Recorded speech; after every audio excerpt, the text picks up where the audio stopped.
আমাদের শ্রীপুর থানার ভারপ্রাপ্ত কর্মকর্তা ওসি মহোদয় এসেছিলেন।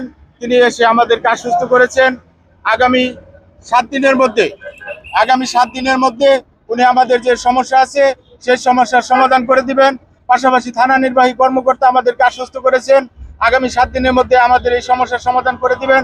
রাস্তার দুপাশে ঢাকা এবং ময়মনসিংহ দুপাশে একটি করে স্পিড ব্রেকার করে দিবেন এই বলে উনি আমাদেরকে আশ্বস্ত করেছেন, যার পরিপ্রেক্ষিতে আমরা আজকের এই মানববন্ধন উঠিয়ে নিয়েছি।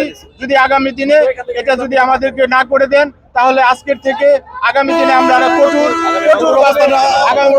কঠোরভাবে আমরা এটাকে আবার মানববন্ধন করব। এলাকাবাসী যারা ছিল তারা সবাই নিয়ে আমরা মানববন্ধন করছি। এখন আমাদের দাবি প্রশাসনে মেনে নিয়েছে, ওসি সাহেব ছিল, ইউনিয়ন সাহেবের মাধ্যমে এটা আমাদের আগামী মঙ্গলবারে উত্থাপন করে আমাদের দাবি দেওয়া সবাই মেনে নিব। আর এটা আমাদের একার কারো দাবি না, সকলের দাবি।